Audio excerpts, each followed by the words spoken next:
Right. Are we going to talk about Sims opinions, or are you going to ask me the question you asked me when I insisted that we start recording? No. Which one are we going for? I need to know about Sonic and chili dogs and the law, please, lawkeeper Liam. Yeah. Cool. Okay. I don't know. Right. Cool, moving on. Yeah. Glad we cleared that up. Before we recorded, we had a really important conversation about who would be what Sonic character, and I unfortunately landed on I'd probably Sonic, as much as that really gives me the shivers. Rebecca would absolutely be Tails. I'm okay with it. And Liam would be Eggman. Yeah, absolutely. Absolutely, 100%. Because I have a vendetta against you, and it's my life's goal to kill you? Is that what he wants? What does Eggman want? Yeah. The Chaos Crystals. For what purpose? What does Eggman want? He wants a kiss from his wife and a nice lie down is what Eggman wants, as far as I'm concerned. Couldn't tell you what Eggman wants. I think he wants to kill Sonic to take over the world, but Sonic is like, too fast. He's what? One more time? What was that? Just... I think Rebecca said that. I don't think I said anything. No. I saw you. Just say it again. Yeah, we all want to hear it, Liam. I don't think I did a bad Sonic impression. You can't Too hold me to that. fast. It wasn't recorded. I don't think you did a bad Sonic impression. Reverse. Volume 100. I actually know very little about Sonic, and I did see the Sonic movie, and it was a movie, but I don't know. I really don't know anything about. I didn't know that. What was it? Shadow he has a girlfriend. Is that his girlfriend? I don't remember. Is Shadow the one with a human girlfriend? Yeah, who is the human girlfriend, Liam? Well, Sonic also has Shadow doesn't have a human girlfriend. All right, sit down. Let's get into this. Okay, yeah. Okay, I'm sat. Yeah. Sonic does have a human girlfriend in bad video game Sonic 06, who, when he dies, she kisses him and he turns into Super Sonic. No idea what that's about. Oof. But there is a video of, a video game, where a human woman kisses Sonic on the mouth and all of his little, horrible friends are watching it happen. Very cursed. Oh, God. But Shadow, he has I don't think it's a love interest. I think it's just like a friend who is Dr. Robotnik's niece, cousin? Ivor Robotnik's granddaughter? So there's drama maybe? there. There's drama. But there's trauma. She has... Yeah. She has as you can imagine for a game about, cute hedgehogs, she has an autoimmune disease that's incurable. And I think Shadow is tested on to try and cure her. And then she dies in an explosion. And that's why Shadow's evil. That's why Shadow wants to destroy the world in Sonic Adventure 2. Because that's really Yuji sad. Naka, convicted criminal Yuji Naka was like, yeah, let's do this. That's fine. You're looking confused. You don't know about this? That the creator of Sonic the Hedgehog is in jail for insider trading? No? What? Yeah, this happened 2 years ago. Finally, they got him for his crimes. It's a bit like when they got Al Capone on tax evasion rather than being a mob. Oh, God. Wait, so was it insider trading with Sonic? Was he doing, was it with the Sonic company? Was it with Sega? Was that it? No, it was with Square Enix, I think. Because you know how he went to Square Enix to make Balan Wonderland or whatever that piece of shit was called. God, Wonder World? So Wonder World? Sonic is innocent. His role is innocent in all this. So it wasn't anything to do with him. No, Sonic is innocent of nothing. Sonic is guilty of the crime of existing. And I say that as someone who's played a lot of his games. You know what? Eggman would say that. You are Eggman. You are Eggman. We found it. It's there true. It is. He revealed himself. Eggman. I do also have very thin legs, which is what he's best known for. Oh, dear. A lot of the Sonic characters are very top heavy. So I don't think Eggman's alone in that. I do feel like they all missed leg day. Yeah. Is there a joke there about Rouge the Bat? Why did they make Rouge the Bat so sexualized? I feel like in kids' cartoons they do have sexy characters, and I don't know. I typed in roguelike. I'm in. Yeah. I'm in. I'm locked in, guys. That's my favourite Sonic character, Roguelike the Bat.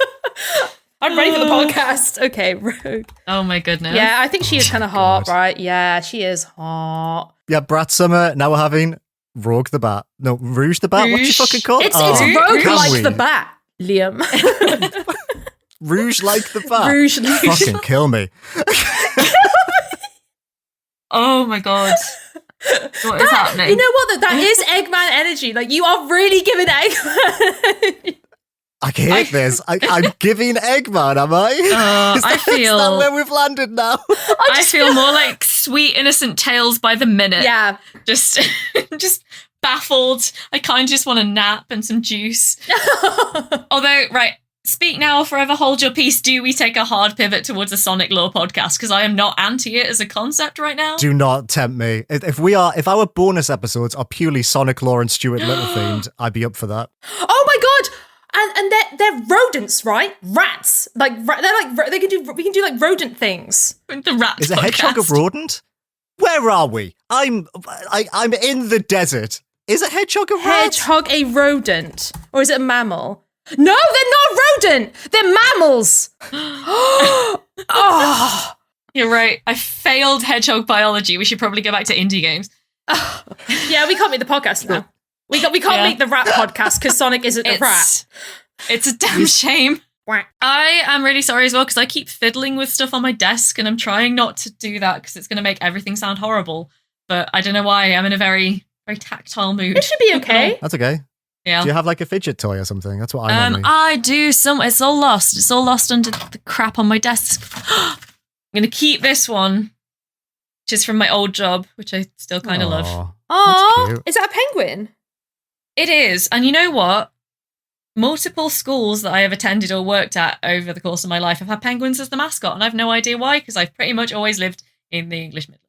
I feel like penguins are really uncancelable or unproblematic. Do you know what I mean? Like, if you pick an animal... know what you mean. An animal that's easy... Don't they steal each other's babies? No. They are. Only for when the parents die. They don't steal, do they? Do penguins steal babies? Oh, Jesus Christ. No, but I do feel like a penguin's very unproblematic. Like, you're not going to get, like, a Harambe situation. Do you know what I mean? Like... They do! They do steal other penguins' babies! You are... Cancelled. Cancelled. No. David Attenborough over here. New. David Eggman. Sorry, you can't Harambe a penguin. I just like... But you know what I mean? Fucking broken me. But I do, and that's the problem.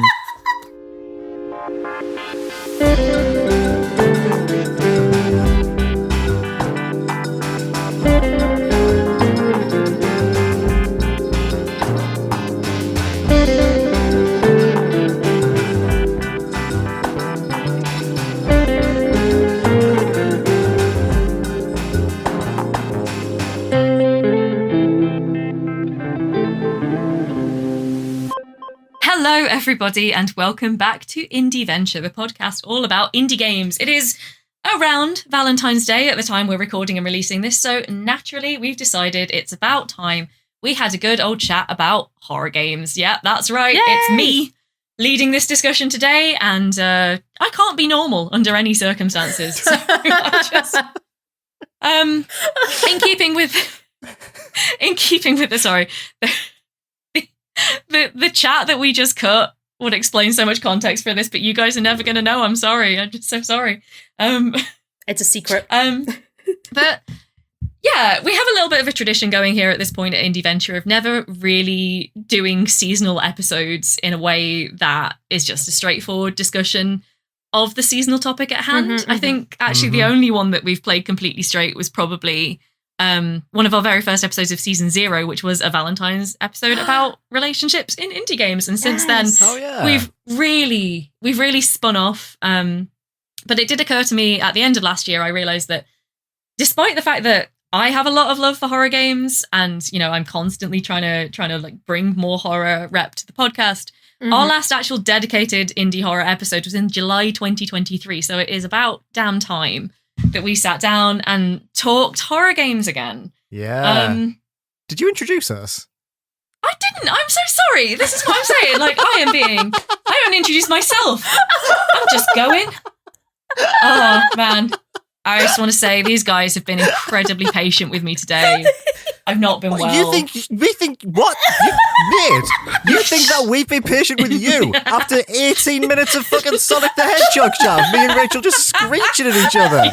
It's just not true. There was a lot of screeching on all sides. Hi, I'm Sonic.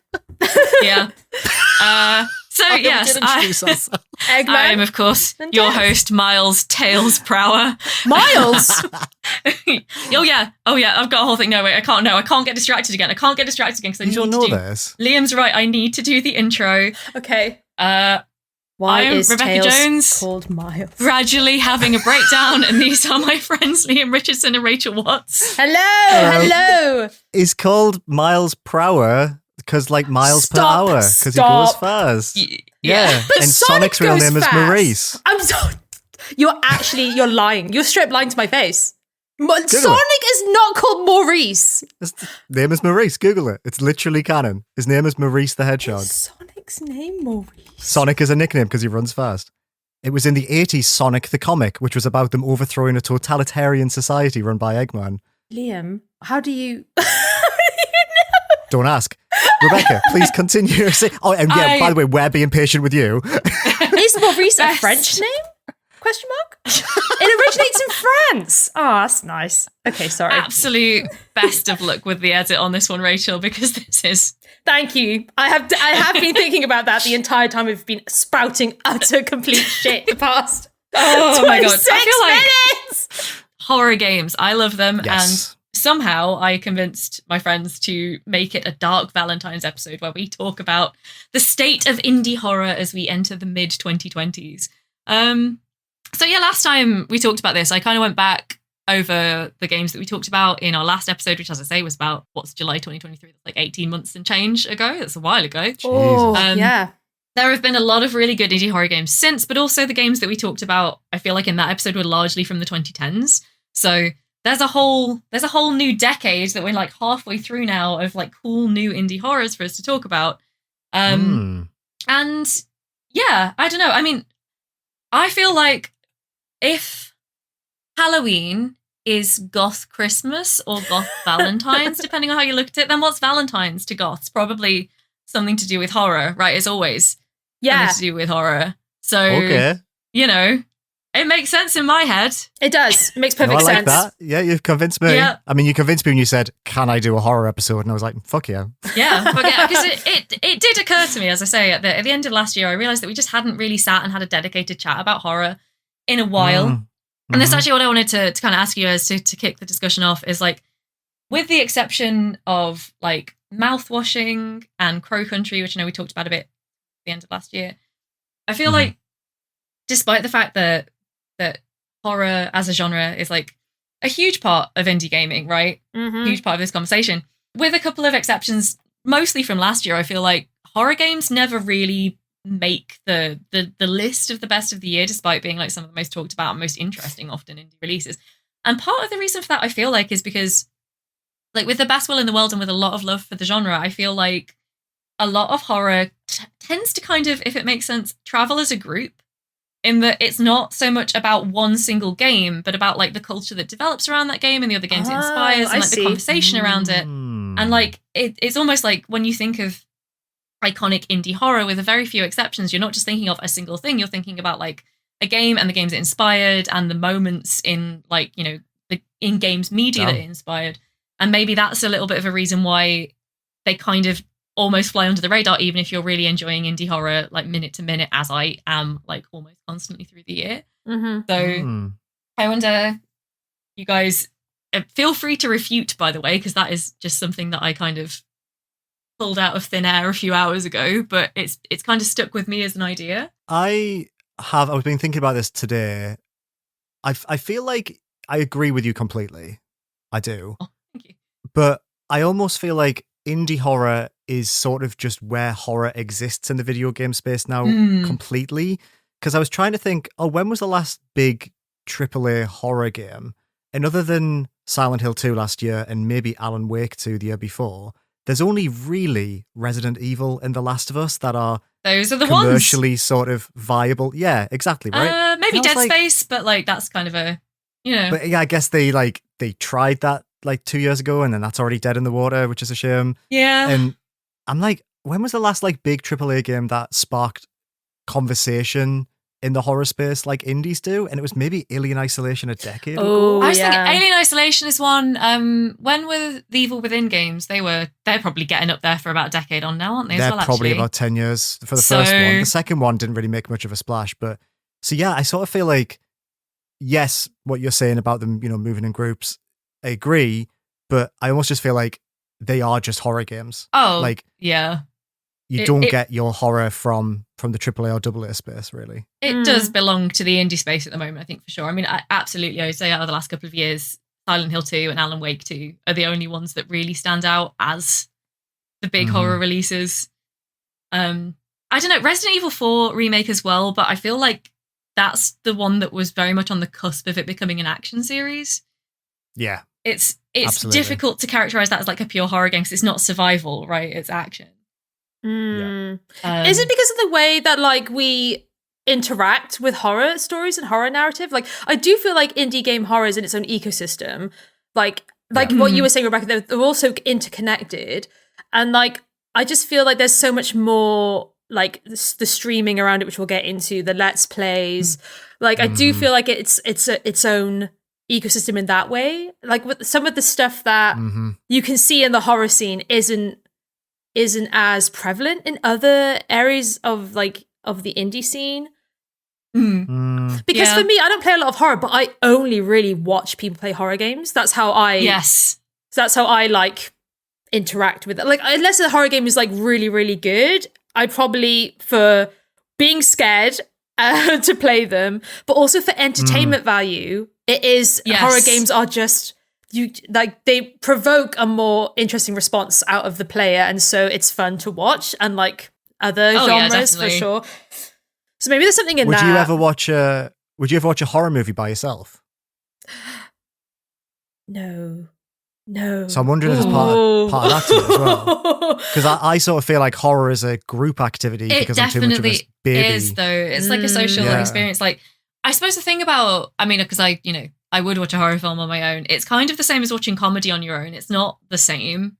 That's what I was thinking. Yeah, it does have that social experience. I think that horror and comedy do kind of have that through line, right? I mean, there's a lot that we could dig into in this episode, and I'm wary of ping ponging all around my notes for different. Like we're bad enough at that today already. Of just, but I did at one point interview someone at Dread XP who basically said this. He was saying that the reason that so many Dread XP games, which I'm sure we'll talk about more over the episode, have like a strong line of like comedy to them is because that's a very logical pairing, especially as you say, to elicit a response from the audience and to sort of like acknowledge the the humor in a very dark situation or the potential darkness in quite a funny situation. It's just like, it's a very logical way to approach making a lot of entertainment. I think though it's really interesting as well to talk about like streaming, because I agree, horror streaming is kind of its own thing almost. Creators who stream horror games almost exclusively are among some of the most like popular creators for sure out there. And like, to be fair, that's how I get most of my indie horror recommendations. I watch about 4 or 5 different horror variety streamers, and I'll pick up the ones that I think look the best and play them for myself, and that's kind of how I get my horror game recommendations. So it's just it is constantly kind of feeding into itself, this conversation about indie horror, and it is almost its own. It kind of, as we're talking about it, is explaining to me why we don't just casually drop horror into our episodes a lot, because it is kind of, it's, as you say, it's its own ecosystem. It does its own thing, kind of separate to the way a lot of other stuff is happening, which is why I find it interesting that like last year we had like 2 quite big breakout indie horror games in Mouthwashing and Crow Country. And like I was trying to work out what they did differently almost, because and this is why I was hoping that you guys could speak to Crow Country a little bit, which is a game I still haven't played, because Mouthwashing, I think, for me, the thing that I found interesting about it was, despite the fact that it has a very retro horror aesthetic, it's actually not doing any particular current horror gaming tropes, if that makes sense. It's like a very narrative heavy. It's it's basically doing the interactive movie thing. Is more than anything else. Is it's all built around a narrative. It's kind of the story 100% is why it's popular. I think the way it's presented as well is really interesting. like the structure of going from two different timelines and like the surreal imagery just makes for good. But it's the story. The story is what like it's people latched onto. I think like, that it's the law, what happened here, and this and that. There's this stuff for people to eat into. Yeah, it's definitely the way of telling the story. Because I mean, I think a lot of, popular horror games are very lore heavy, but I think just that directly being a narrative experience rather than having that like, and if you dig into it and you read around it, you'll find out the lore is. Well, that's the thing with horror as a genre, isn't it? It's always like, what's the lore? Like, ever since FNAF totally popped off, everyone wants to know the game theory behind everything, which is, I don't mind too much, because I do think it is interesting. But like, if you get something like, I don't know, Citizen Sleeper, which has lore or world building, people aren't interested. But horror, because there's a fascination with something that's grotesque or like kind of grim. Yeah. Yes. It's like, I do want to know. It's why it's a cottage industry, right? Yes. It's because it is like spooky and scary, and it adds more to that fear factor. Speaking of mouthwashing, I would actually say as well, I think the reason why that popped off more, and I do think it was far more successful than Crow Country, personally. I think it was. mouthwashing was the big indie horror of last year. I think the name mouthwashing is such a good name. It's You're very like, what intriguing. the fuck is that? And also the key art of your fella with the eye and the bandages. Yeah. Like, that is so in your face and aggressive. And it's just horrific. Like, the second you see that paired with the word mouthwashing, you're like, what the hell is that? And I think that did a lot of heavy lifting for that game finding its feet early on, personally. That is is it just so like, true. it popped off the screen when you saw that. You were like, what the fuck is that? Yes, it's definitely Which is what you want from horror, right? So, exactly. If you want to go very like media criticism about it, it's got that disruptive factor, I guess, that really does it's a really good way of putting it. Yeah. capture everyone's attention. I also think I personally feel like it managed to imply that it was going to follow some trends that it then didn't follow, but you were so invested by the time you realized that it wasn't going in anything like the direction that you thought it was. Because looking at it, I was put in mind of a lot of like sort of short puzzle horror type thing. I really thought it was going to be like very puzzle based. Just because it kind of shares its aesthetic with a lot of recent indie horrors that are very puzzle based. And by the time I realized it was like, as I say, full on interactive movie, I was like, it was unputdownable by that point as well. So I feel like it's very cannily positioned to attract audiences and then stand on its own strengths. It's like, fair enough. Can't really say fairer than that, to be honest. But yeah, with Crow Country, I mean, as I said, I've not played it, but I almost feel like it's doing retro horror in a much more like sort of, I don't mean this in a bad way, but in like a traditional way. And like it is very clearly wearing its inspirations by things like Resi. Yeah. I don't know. Crow Country's an interesting one because I don't really know if I see Resident Evil as horror anymore. So much as I sort of see it as like popcorny, thrilling entertainment. Oh, like a thriller? Yeah, it's sort of like, I don't know, it's like Resident Evil is a haunted house at a cheap fairground that you go on and have a laugh and you're like, that was fun, to like, mouthwashing, which is finding an actual dead body in the woods. Like, I just feel like it's like actiony entertainment with a horror mask, whereas like mouthwashing is like real creeping dread. We're here to fuck you up.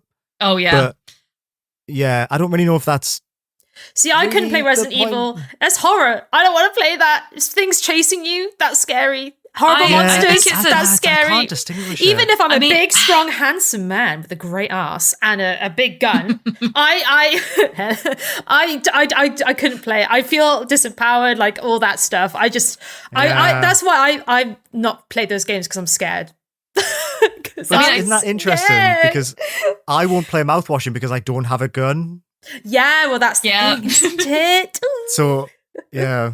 I think, I mean, not to second guess the resident Resi expert, but I do think it's like, I feel like Resi is on a very sliding scale of horror, because I feel like Resident Evil 7, which was actually where I got into the franchise because I didn't play it originally, was really horror. And I think that's what caught my attention, because this is really getting away from the subject of indies, and I will drag us back soon, but I feel like when we were kind of in our teens, there was this positioning of like Silent Hill versus Resident Evil as like which one you like determined which kind of horror kid you were. And I was firmly camp Silent Hill. I was like, Yeah. Resident Evil is just an action series, and like that was true Yeah. of the Resident Evil games that were coming out at the time.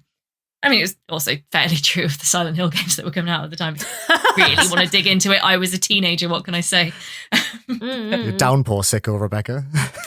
No, skipped it, but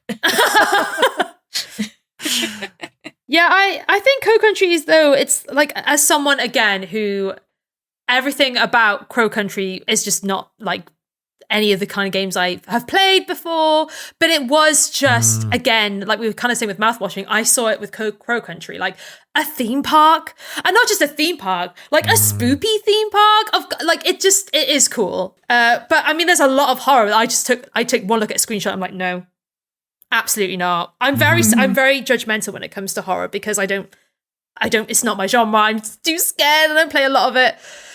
Yeah. If something that's looks my too thing real, as well. I'm probably not going to play it. That's another reason why mouthwashing and Crow Country, I was like, at least there's a bit of it's not too real. Yeah, okay, that's interesting. I see what you're getting at. That's so interesting that you said that, because actually one of the talking points I wanted to hit today was the idea that the sort of very graphically realistic PT like I'm thinking has that finally kind of had its day, because I feel like that was, you know, after PT, that was the thing. You know, that was what every indie horror game. I mean, indie horror kind of almost sprang up out of that in the first place, I feel. In a big way. I mean, obviously, you know, don't want to be too reductive. Obviously, indie horror was already a thing before that, but I feel like it redirected a lot of people's energies into the idea that it's going to be like this super, you know, graphically realistic looping around the house, like walking sim, kind of some light puzzle solving. There's definitely going to be some spooky shenanigans. And like, we ate well for many, many years. But like thinking about one of the, you know, things that I wanted to talk about today, which is the indie horror trends that are kind of coming up in this decade, I feel like we're seeing an advancement on that is also a bit of a rejection of that, which I think is really interesting. But Liam, you look like you want to say something, so I don't want to move away.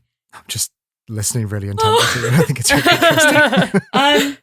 So yeah, before we did this episode, I decided to sit down and have like a bit of an overview, because as I say, I watch and play a lot of indie horror of the things that have like come up over the last few years that I think are really taking off as genres, because the PT like was the genre, I think, and that grew and it became a little more complex. It sort of took this swerve into things chasing you around, which I hate. That is the horror mechanic that I cannot deal with. But now I feel like it's kind of found a new sort of level in like liminal space horror, which is really coming up. Ooh, You've got like the popularity of the Backrooms short films, and the fact that like SCP to a lesser extent, although I think SCP is probably a little bit on the wane as well, inspiring a lot of like kind of open source, like collaborative fiction games, which are, I think, the only ones that are still using that hyper realistic graphical style, but more in the sense of like it's kind of gone so far back to the PT like that it's gone even further back. And a lot of these games, which I'm thinking like Animoyapolis, something like Pools, something like Dreamcore, a lot of them are like, we're not going to show you anything scary happening. Or another one that I wanted to talk about, because I really love this, and it intersects with another genre that I'm really interested in indie horror, which is hidden object horror, which I think is brilliant. Which is like the Exit 8 and Platform 8 its sequel. Yeah. You know, have quite a minimalist approach to horror, even in terms of the scares, which is not something that you can accuse like PT and its successors of. But it's kind of almost the daylight horror has come in a lot. The idea that it's like aggressively normal spaces, and it's like a lack of anything threatening that becomes unsettling over time, because there's just kind of nothing. And again, this is like becoming such an like almost overexposed, like so many games on Steam and on itch are doing this, but at the same time, it kind of all uplifts this trend in horror. And I do find it really fascinating. So yeah, I mean, there's more to talk about, but I do think that's kind of all ties in a bit. I do think a lot of like the popular horror games come from internet memes or creepypastas. I mean, liminal spaces is the Backrooms. Like the Backrooms inspired that. Yeah. And same with like the hidden object games. I just feel like I think they get popular first, like all the like Siren Head and all that, which weren't really for me, but pop off. What was the other one? Yeah. Slenderman, yeah. right? I was Oh my thinking God, of Slender. Tumblr Yeah. Sexy Man, Slenderman. Mhm. What? Yeah, like all those kind of games. I think they all just come from like that microcosm, isn't it? Of like, oh, what's creepy online? What's being posted Yeah. into here is creepy, and then creepy stuff gets popular, and then games get made about them, and then it's like, Yeah. Like Choo Choo Charles and sort of like Oh, meme yeah. horror is Oh still God, Choo Choo Charles. really big, isn't Yeah. it? I did. I have so Yeah. much fondness for that because it's a Stephen King adaptation with the serial numbers filed off, which Oh yeah, I guess it is. is like, it's a weird game. It's so weird. yes. But it kind of is. It has a charm. In fact, I can't remember what I was watching stream the other day, but I was like, this visually reminds me of Choo Choo Charles. And I'm like, has it been long enough that has become its own kind of like thing to get echoes back to it? Oh God, really? Yeah, I can't remember what it was though. Sorry, that's not very good podcasting to not remember one of the titles I want to talk about. I had a couple of other sort of like modern trends I've noticed as like a sort of horror outsider. I feel like we're very much in the era of like high concept psychological horror. I think a lot of people are doing things like, like mouthwashing, Arctic eggs, but we're getting like a lot of these like. I think the era, like you're saying, of like jump scare heavy streamer bait is abating, but still very big. Yes. But I feel like we're getting to the era now of like, okay, we're gonna like really try and fuck you up with some like really intense, like mature and adult psychological horror. But I also feel like multiplayer horror is becoming a huge thing. Yeah. I think Lethal Company did a real number on the industry in terms of spooky times with your friends, phasmophobia. Phasmophobia, which is still going pretty strong, actually, to be fair. I do like Huge, a bit of Phasmo. yeah. So like, I feel like those are two trends I've observed recently as well. That's a really good point. I feel like neither of those like jumped out at me as much as some of the very, very like in your face recent stuff. But I think you make a really good point in that they're both. I feel like those are maybe the strongest ongoing from like the last decade into this decade stuff that's not had the drop off that the kind of like had in the past couple of years as people have moved on to. Yeah, I mean it's so interesting, right? Because every time I think of one of these genres, I think of examples that I love, and then I think of examples that I hate at the same time. Oh yeah, which I think is just so telling of like where and like as I say again, the fact that you don't think of individual horror games so much as you think of groups of games along a theme. Do you think that's because we were saying before, because there's this huge vacuum left by AAA and AA, and everything is just on the indie level? Everything is competing on the same playing field. That's it. So therefore, maybe that's why it feels like everything sort of belongs to this collective. That's a really good point. I think that it's far from the only genre that's kind of been left behind by AAA, and indie developers do come and build. I'm thinking of sort of like point and click adventure games, which is another genre that I love.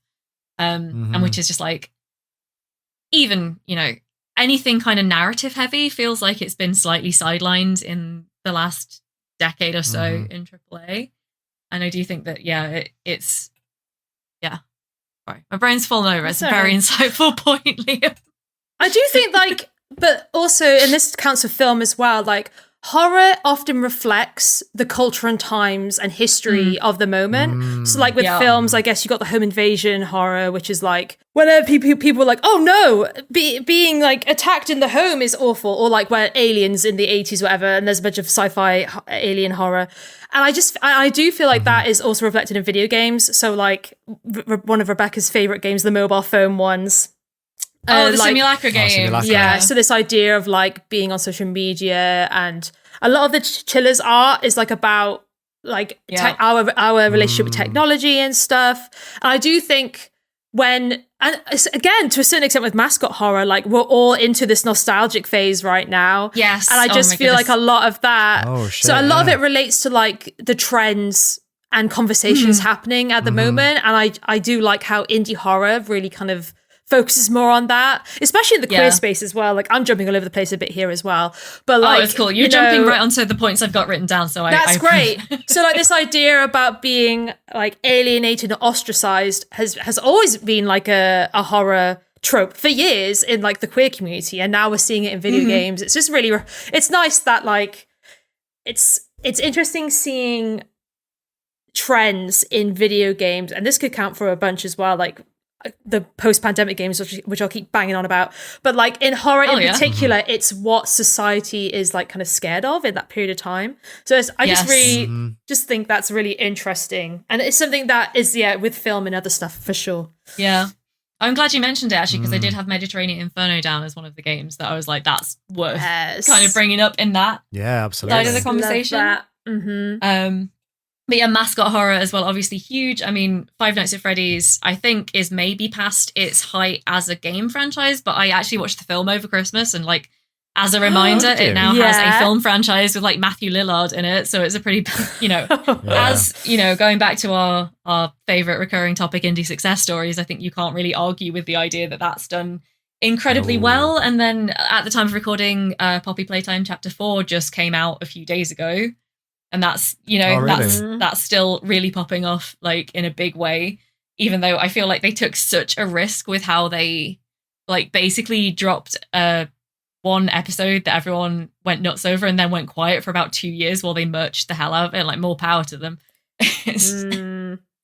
Damn. Yeah. I mean, like, to be fair, I will say, for full disclosure, Poppy Playtime is not a game that I ever want to play. But Mando, I would love to watch it streamed from like every single possible angle. I like Poppy's Playtime. I've watched a lot of it. God damn it! Yeah. I have so many mixed feelings. The puzzles look awful. The environments look terrible. But like the creatures and the animation and like, again, the lore. I eat that shit up. I knew with the animation of the latest one that you would really enjoy it. I'm like, God, it looks so good. Like, the character designs look so good. And I'm like, I really love, I literally last night at the time of recording finished watching the final season of What We Do in the Shadows. And, And around the same time I was watching the new chapter of Poppy Playtime, and I was like, the doll, once I realised that doll Poppy and doll Nadia are both really, I was like, that's why. It's like the Lolita style almost. It's just, doll. You know what it is? It's not even that. It's the silly little walk cycle they've got where they like tap along with like these really long dresses, but they tap along on these tiny doll feet. And I just find it so hilarious. God. Yeah. But I feel like that about a lot of horror. I'll probably never play it, but I'll watch the fuck out of it, especially like all the FNAF games, all the lore videos of FNAF and Poppy's Playtime. I'm like, go on then. Then I want to be scared, but not directly. I can be indirectly scared through someone telling me, but I just don't want it in my face. I don't want that. I'm too scared. I'm with you there. It's so real as well. Like another one that's definitely like, I don't want to say ascended because it makes it seem like it's like an improvement. I'm thinking about things that kind of break out of their indie origins and become quite mainstream. I'm thinking like Dead by Daylight, which is something that I love and that definitely started pretty indie before they got all of the licenses in the world to play with every, like, just this big horror toy box. And like my playtime in Dead by Daylight versus my time spent learning the lore of Dead by Daylight is completely like dwarfed. Oh, really? But it's the same thing. I love it, right? I just love the ridiculous lore and the fact that it's like, and that is one of those things that's like really snowballed. Because like Dead by Daylight did start relatively indie, like AA, but still pretty indie. And now you cannot possibly accuse them of still being indie with the amount of stuff that they get to play with. And it's kind of like the same. It's the same as, Bloober Team going from making PT likes to making Silent Hill 2 and being really critically acclaimed for it. So that's another thing that I think that like indie horror has seen over the last decade, which is actually really gratifying when looked at holistically, is like a lot of the creators who were doing the things that were just, gathering a lot of steam a decade ago are now very well respected and like well compensated to work in their genre in quite high profile ways, which is just, again, we love to celebrate an indie success story here on Indieventure. So absolutely. I'd like to mention that also, like, another one that's kind of on the cusp at the moment would be The Chinese Room with Still Wakes the Deep, which I think is probably the other big indie horror of last year, if you want to like cap off that conversation. Getting invited to a lot of big IP parties. I honestly, I don't think the premise was strong enough. And the ending, I think a lot of people poo-pooed the ending. I don't mind about the ending. But I honestly, when we talk about things like Mouthwashing and Crow Country, with Still Wakes the Deep, it's like, I don't think it's got a strong enough identity. Like, I just think it's an interesting concept, but like poking something that Like the oil rig was the identity of that Yes. game. It was Okay, like, yeah, you're on an I oil agree. rig. But apart from that, I couldn't really tell you anything about the monster or what it does, apart from it's big Yes. and nasty.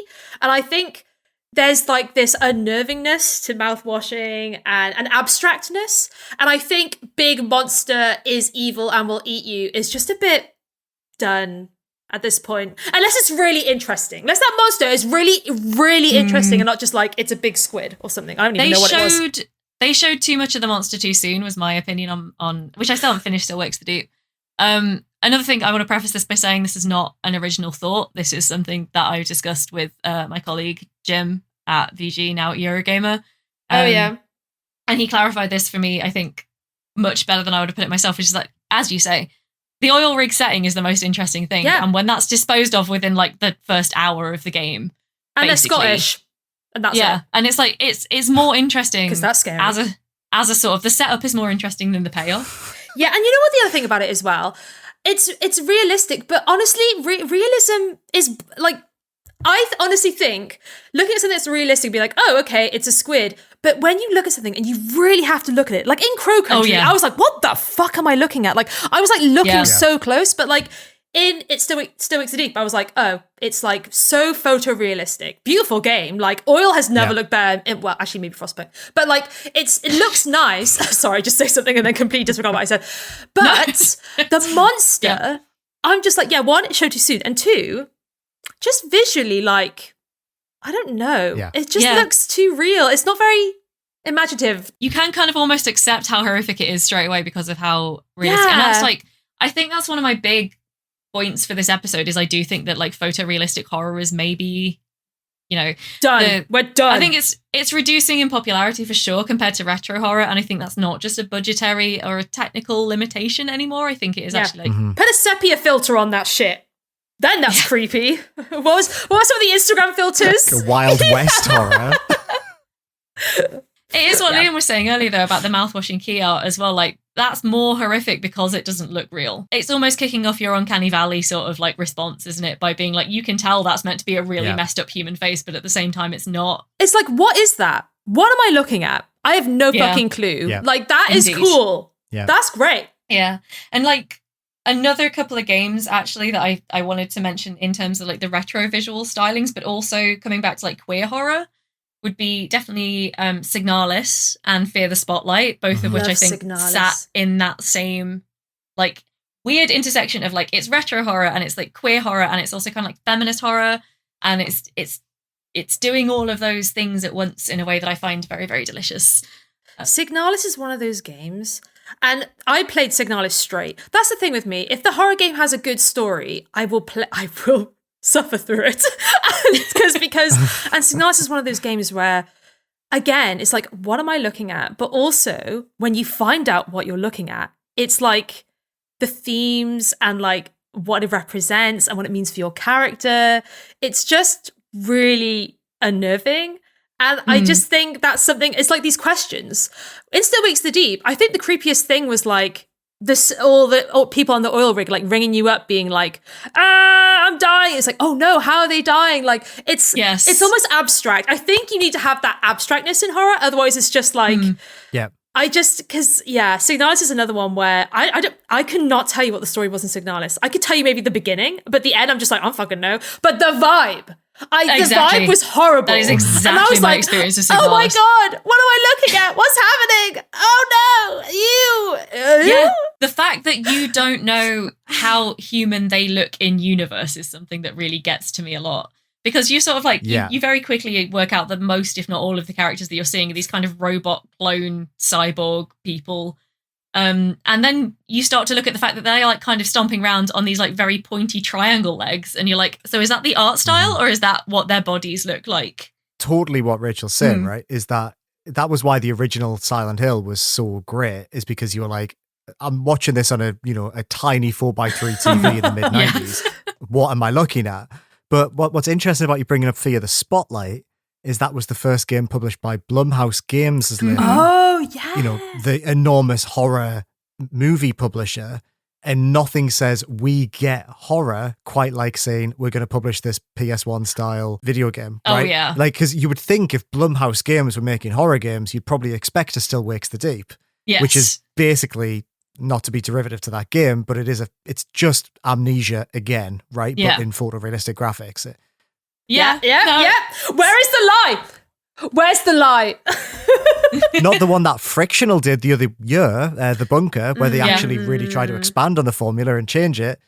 But, Blumhouse are entering the horror game space and saying, okay, let's try and do unique, small indie projects. Like, you could look at it cynically of, they get it for the money, but I think they get it for the artistic worth. And they know this is where horror exists now. Oh, yeah. And it's not in big budget things. It's in smaller things by small teams trying to fuck you up. Exactly, because Trying to Blumhouse fuck you they aren't opening an in-house dev team, right? They are Nope. They are working with independent developers to publish their games, which, as you say, demonstrates like an understanding.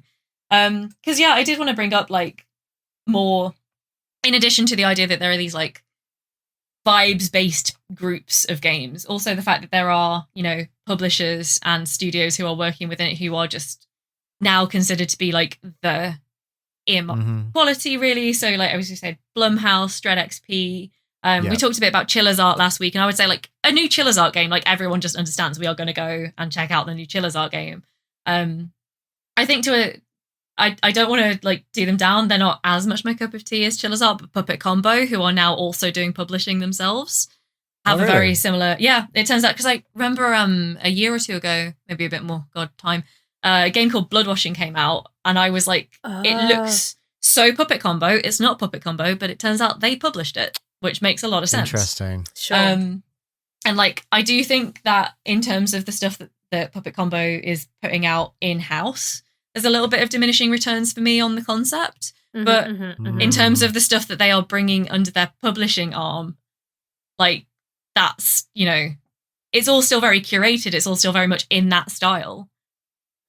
But it's looking really great in terms of like understanding what you in particular are bringing to indie horror, and being able to like bring in creators who are doing similar things. Like, and Dread XP do it with, it's going to be quite funny horror probably, and like Blumhouse are clearly doing it with like, it's quite cinematic in some way, but it's understanding the trends in the moment.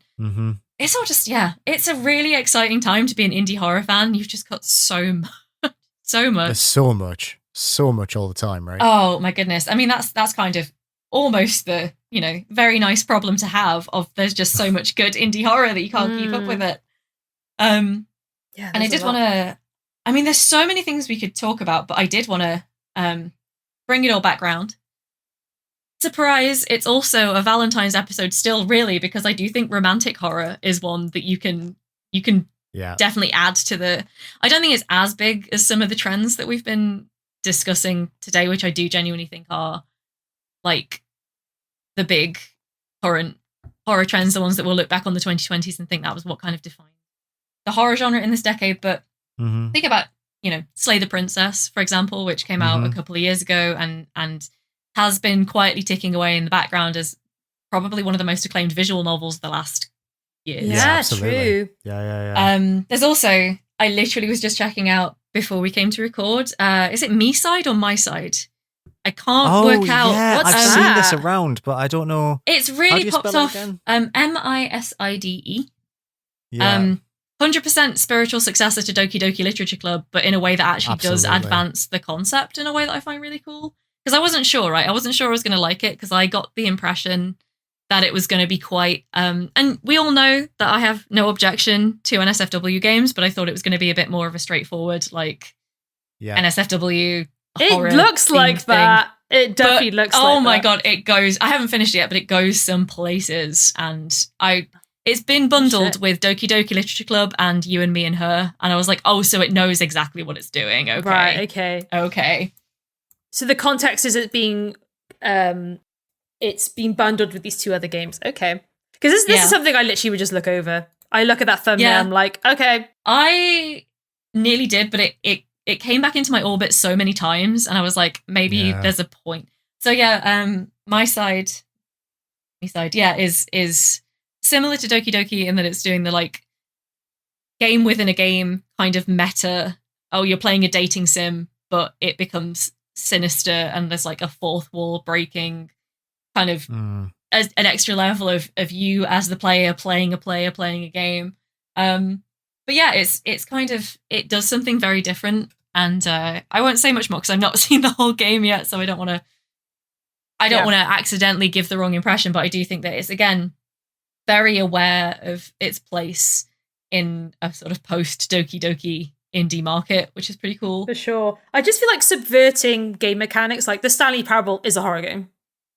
Like, yeah, ooh, I mean, an interesting take. I like that. There's a strong argument for that, though. Yeah, because it's like there's certain questions it asks within the player about control and obsession and repetition that as a player of video games, doing something over and over again, whether that be grinding or defeating a boss, like that behavior is crazy. And the Stanley Parable just holds a mirror up to you and goes, this is what playing video games is about. And there's a horror in that. Like I played the Stanley Parable and went, oh, is this what my parents look at the Stanley Parable and be like, oh, this is what you do in like every other game. You just do something over and over and over again until you get it right. That is video games. Yeah.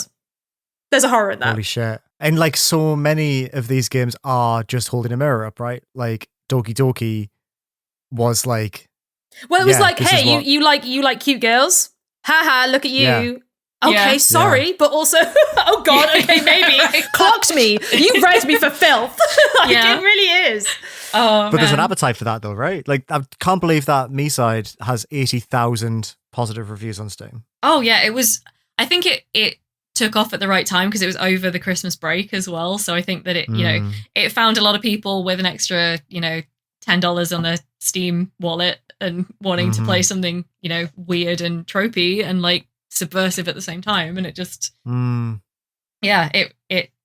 always think, I find like weird little indie horrors that release around Christmas do crazy numbers. And there's probably a good reason for that, is because you can find your market. I am a bit fatigued with this whole, it's been an anime for years. Like literally years. Cute girl is actually really evil, and I am really fatigued by that. Apart from Doki Doki, because that was just you know the first kind of video game-ish. But in anime, that's literally been like, every horror trope. It's the cute 10-year-old looking one with the pigtails who has the big knife, and I'm just like, and she's really 5,000 years old. Yeah, see, that's the thing. I was kind of my initial take on Me-Side was that was going to be the case, but I've only just got to the point where it kind of starts to subvert that again.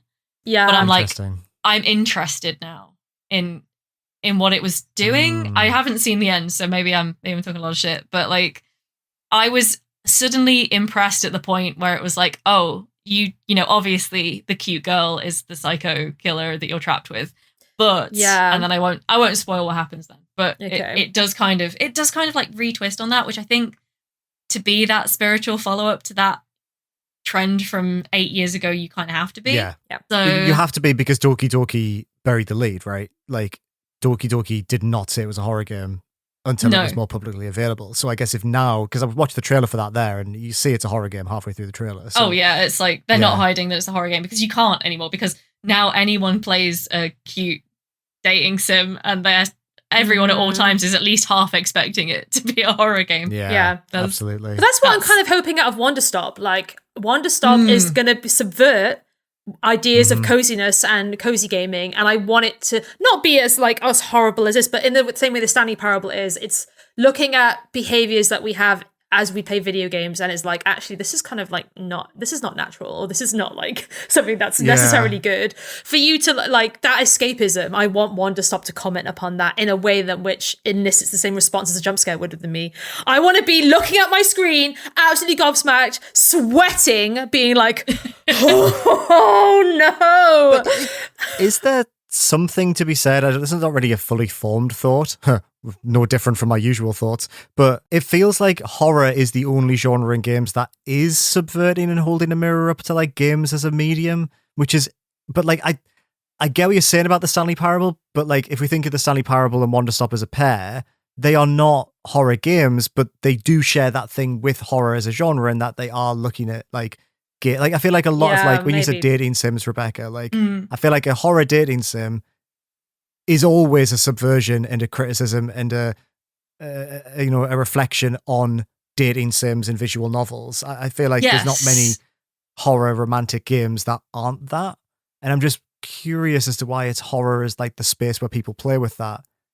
Because it almost feels a bit easy.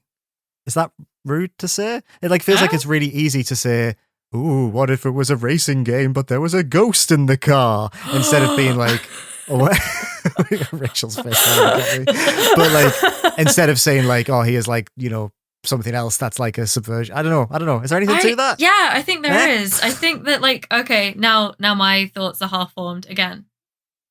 What's different?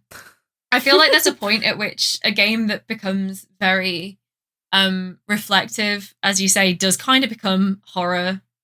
I mean, like, it's interesting because games that do that tend to be coming out of like at least using some horror tropes to begin with. And, you know, if you look in the AAA space, even like BioShock is doing that, right? In the fact that it is not a horror game even before it starts to like break that fourth wall and question you as the player. And I think that's like a through line. But also, I think coming at it from the other side, there are, and I was actually, I have this in my notes as well, games that are using horror tropes and horror settings and horror themes, but are not, I would not consider horror because of the way that those are presented. And I'm thinking in terms of like indie stuff recently is like Romancevania, which is one that's big for me, which is like a dating sim, Metroidvania hybrid. I wouldn't say that's horror. You're dating vampires, and it like does kind of, but it's more a reflection on like reality TV and how uncomfortable that can get. And how we all want to fuck monsters. Well, exactly. I thought it was just no, it's true. I do like. I think there's more of an openness about like monster fucking now. That game, absolutely. Yeah. I mean, it's like as well. I think that ties in more to like queer themes as well, and the fact that like it's all very, very open to like, you know, there's no gender restrictions on stuff, but everyone's also like everyone's so different, and like it's kind of like diversity turned up to 100, right? Is the idea that everyone's this kind of like different, like very visually diverse, and you can play with so many tropes by having people be non-human within that. Other things I was thinking of are like Cryptmaster, which again I think is a, you know, sort of like typing RPG that is you're playing as zombies, but it's not really. It's got a very gruesome aesthetic, but it's mainly just hacking and slashing. And also, I want to talk about Blood Bar Tycoon, which is one that I started playing this weekend, which is, I'm really having a load of fun with it. It's 2 point, but Vampire the Masquerade. And like, what else could I want out of life, really? But again, it has like gruesome stuff to it, but I don't feel like it's not asking the questions that would make it horror. Yeah. You know, it's like, yeah, you're like, you know, trapping humans in this blood extraction machine, and maybe you'll let them go, or maybe you'll just kill them. And like, but it's not really interrogating that as like a sort of like moral question. It's just like, it's something you're going to do. Your character is clearly already reconciled to this as the way that they survive. Sure. And that doesn't feel horror set dressing, right? Exactly. And there's like absolutely nothing wrong with that. That in itself is almost a subgenre of modern indie horror. Absolutely. Modern horror generally is like that you can be using, as I say, the tropes, the themes, the settings, but the characters, but not actually be doing the, you know, the essential like core of being unsettling, which I think is the entry requirement for horror, right? When you said we were going to talk about this topic, I think the one that comes to my mind is Carrion, the one where you play the monster. Yes. Yeah. I had that written down as well. Right? Because it's kind of like it's the horror setting. There's a big monster, spaghetti noodly monster that's like killing people, but you are the monster, and it's an action platformer kind of puzzle game-ish. Yes. And it's like, okay, the setting is really creepy and kind of unsettling, but like the power dynamic is that you are the goopy monster, who's I think is kind of cute, but that's just on me. He's kind of silly. He's just a silly little boy. He's just a little guy. He's just a little guy. I honestly, spooky and cute. There's such a creepy and cute is definitely there's an overlap there. There's literally the word spoopy. Yeah. One of the weird hills that I'll die on is like when people misuse spoopy when they just mean spooky, and I'm like, no, it's a thing. It's like it is. What is it? It is there to describe the intersection of spooky and cute. That was the. I just thought it was a goofy way of saying spooky. Yeah, me too. It was always my understanding that the etymological intention was to describe something that was spooky and cute at the same time. And that word does sound cute. Spoopy's cute. Spoopy. Yeah, I guess carrion is spoopy.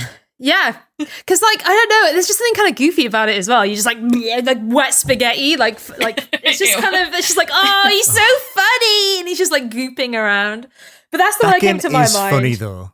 Like when you're in control of the monster, it is funny. It's a slapstick. It's slapstick comedy it when is, you're like gloop, absolutely gloop. is. And then when you squish all the men and they make a little crunch noise, oh, that's not funny. That's just delicious. That's delicious. Liam like crunch, human crunch. Liam like human crunch. Human crunch. Oh my god. If on the subject of Liam likes, if I want to kiss Rouge the Bat, does that make me a monster fucker? Yes. All right. Well, no, what are the games? Do you want to fuck Rouge the Bat? I don't think I'm on trial here, am I? But it wants to fuck her. So do you want to fuck her? Don't make me bring the chart out because you sent me that chart, Rachel. I forgot about that chart. I think smooching a humanoid bat makes you 100% monster fucker. Yeah, you can be fucking neutral on I this. just really wanted you to say that you'd fuck Rouge the Bat. I mean, probably. No, cut, but we can announce that. I should have asked. What did you expect? What were we talking about? Carrion. Yeah, Monsters? there's quite a few games with like God. I would maybe say Cult of the Lamb falls within that category of like horror set dressing. Very true. Ooh, And like you know what? Cutesy horror. Yes. For sure. It even had a crossover with Monster Prom, which is such an obvious example of this that I wasn't even going to mention it. But yes, definitely. I had to. It's like it's in my contract, so yeah. 1 hour 20. I did it, guys. You did it. Yeah. But yeah, I do think actually that brings in because I think that within horror dating sims, there's like pretty definite delineation between things on like the Romancevania, Monster Prom side of things, where it's like it is the horror set dressing, and then onto the side of things like, well, we were going to talk about like Sucker for Love, which I know Liam's been playing, and I really want to know your thoughts on, which I would say is fully a horror dating sim. Okay, first of all, loved it. Nice. Really liked that first game. Very excited for that second one. I think considering it feels like a bit of a prototype almost. I mean, it was like a game jam game that they expanded for the full release. So yeah. Absolutely. I think it's very accomplished despite that. I think it's very funny.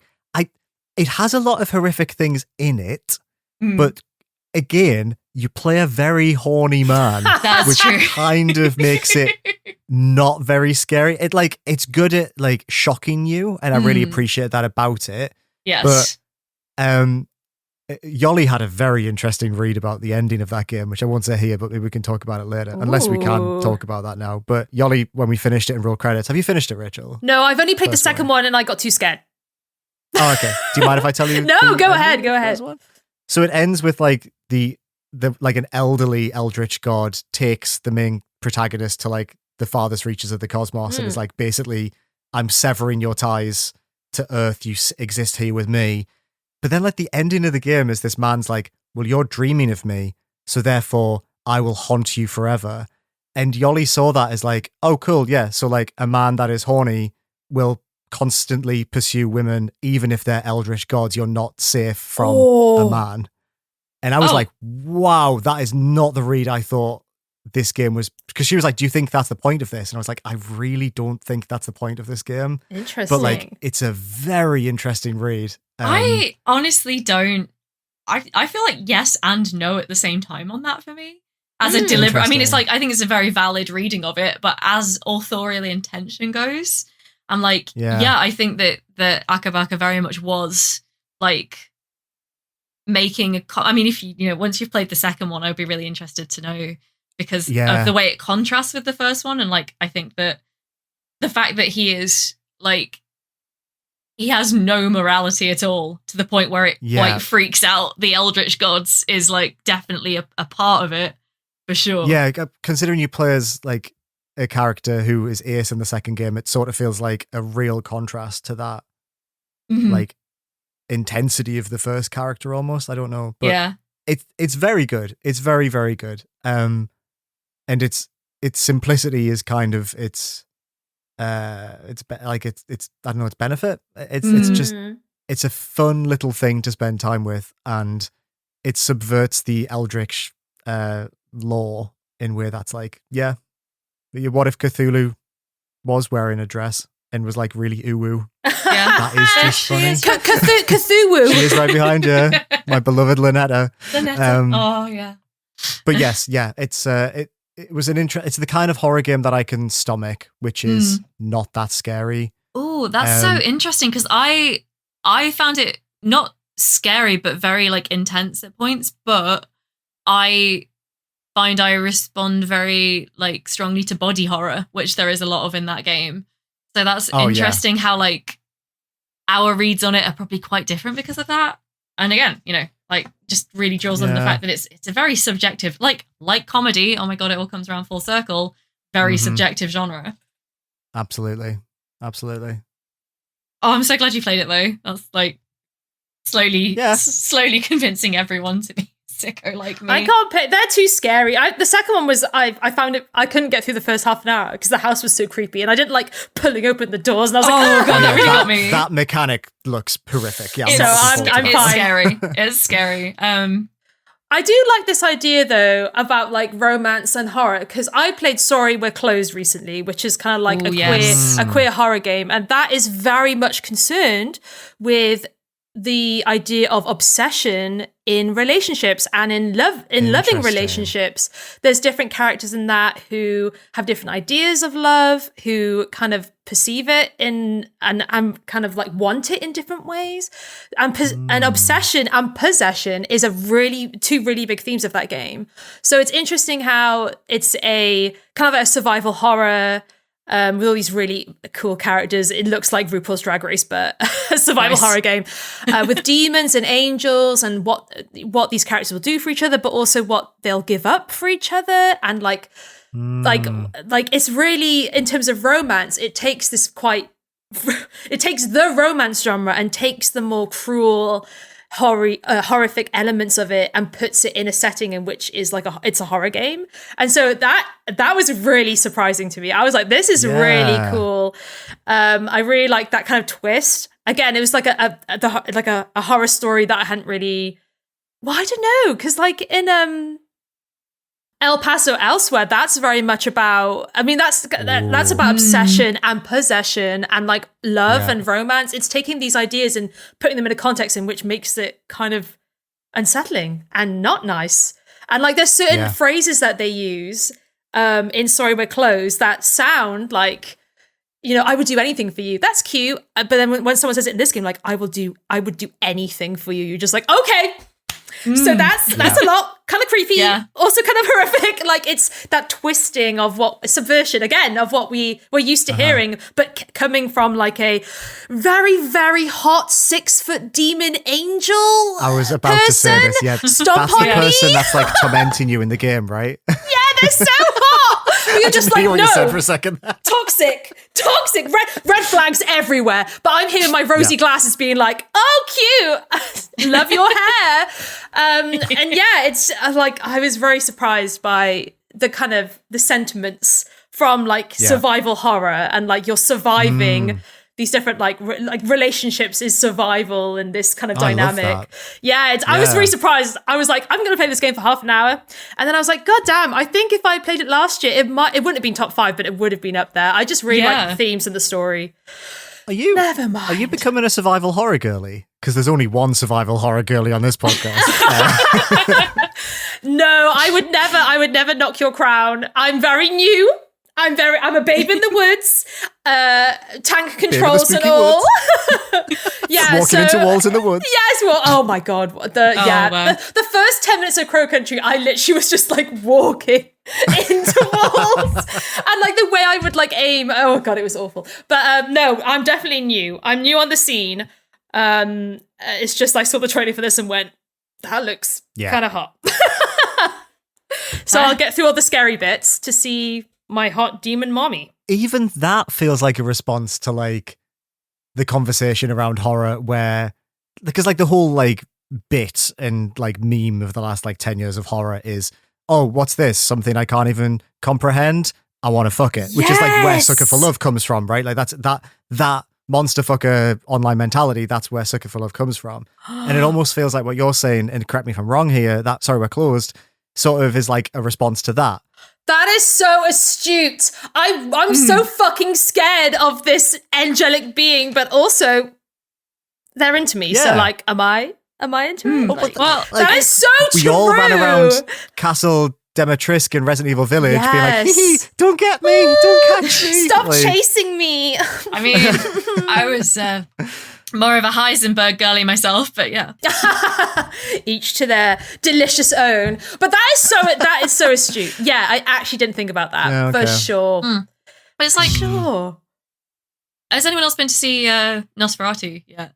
The new? No, I've not. Because that's kind of doing the same thing, right? Is because, you start out with vampires are terrifying, and then everyone decides vampires are sexy, and then it's sort of like trying to drag it back to vampires are still terrifying, but also kind of like sexier than you'd expect, maybe considering that he's a really messed up Orlok looking dude. But that's the thing, there's something dangerous and sinful, which makes it queer as fuck. Yeah, oh my god. I mean, that is a really good point as well. I don't want to like... You're going to go to hell. Okay, whee! You know what I mean? Going there anyway, so... Sayonara!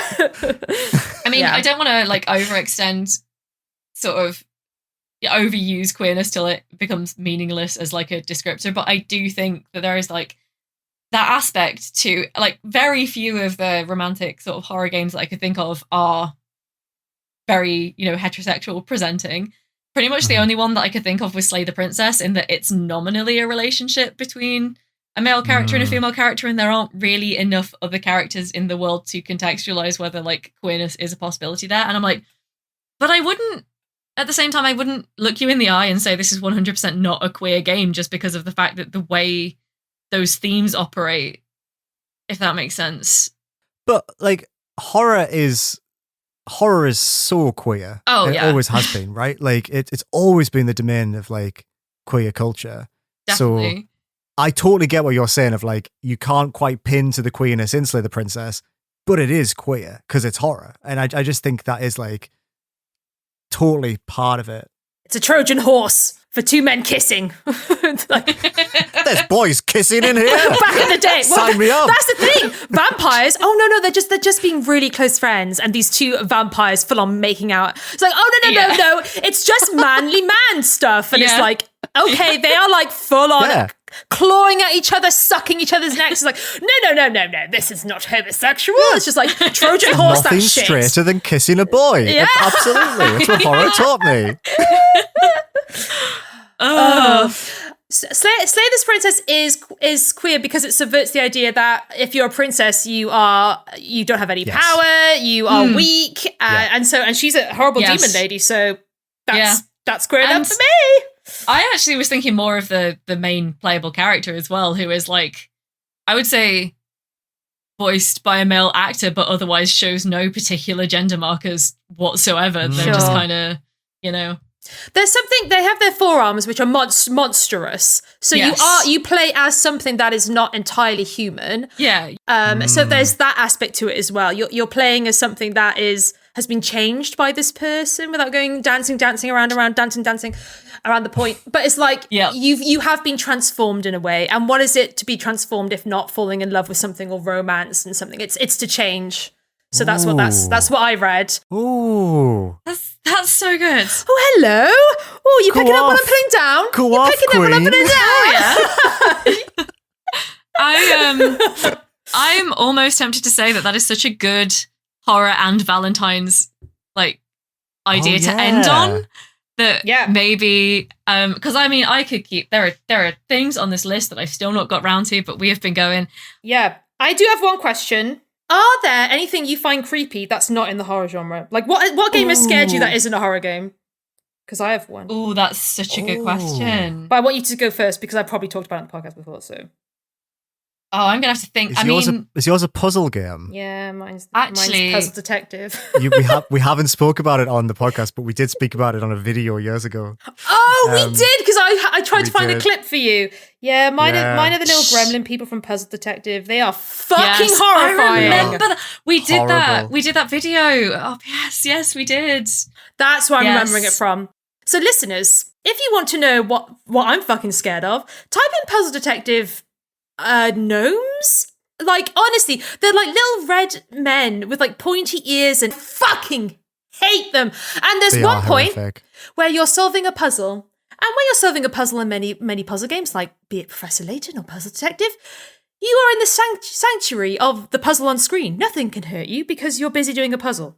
Well, guess what? Towards the end of this one, I was looking really carefully at my screen, trying to solve I think it was a tile puzzle, and then horrific violins sprout out of nowhere, and these little gobbling gross creatures scuttle all over the screen, and the character like jumps back, and I'm like, I felt violated. I was like, when I'm solving a puzzle, like that, there's an unspoken rule. Again, it's subversion, but an unspoken rule that you're doing the puzzle, nothing, you have all the time in the world. The game wants you to solve it, and how dare they violate me like that? Disgusting. It's when you realise that the game's still running when you're in a menu. Oh, that always gets me. Oh, the Dead Space. Yeah, the first time I played Dead Space, and I was like, oh, well, I hide in my inventory. But nope. Yeah. You turn your inventory on, the monsters still get you. Like, horrible. ew. Non-horror games do it as well. I feel like maybe Dishonored does it or something. Like, definitely just stuff where you're like, oh, I'm going to go into my menu to think about this fight. And you're like, but a puzzle game. Yeah, puzzle game is particularly That is different. incredible. I hated it. Because it looks kind of, it's hand drawn. It looks kind of like friendly. It's a bit creepy, but like honestly, these little fuckers. There's one point. There's a guy in the game who keeps whispering to himself. And people are like, "What's he doing?" And he's like, "Oh, he thinks he's talking to like little red men or something." And this guy, he's like whispering to himself. And you go into a back alley, and he's sitting on the floor, and he's like whispering. And there's a little red person whispering in this guy's ear. So this guy's been like he's like lost his mind because he's speaking to these like imaginary maybe or maybe not little creatures, and it's what the fuck. I just wanted to solve some puzzles. That's some proper like Mulholland Drive bullshit. Yes. Yes, it is. Yes. Let me just double check. Is that Puzzle Detective? It definitely is. It is Puzzle Detective. Okay, thanks. Yeah. I just tried to find that video we did at RPS, and I got jump scared by myself doing the Dr. Ichabod spooky voice. A beautiful voice. Yeah, I can't really think off the top of my head of like scary things that scared me from games that aren't horror games, other than maybe I used to refuse to play the Halloween level in Theme Park World when I was like a young child because the rides scared me. Oh no! But that's so cute. I loved that level, but I get it. It's such a good level. But I am, there's something to be said about scary things in non-scary games. Like the horror bits in Thank Goodness You're Here are like really horrific. I was going to say, actually, that's one I watched a stream where the streamer got very freaked out by the whole aesthetic of the game. Another thing that I was going to say was... just by the aesthetic? Yeah, just by the vibe of the world being so like messed up and surreal and creepy. Damn. I actually wrote a piece for The Sims 25th anniversary last week.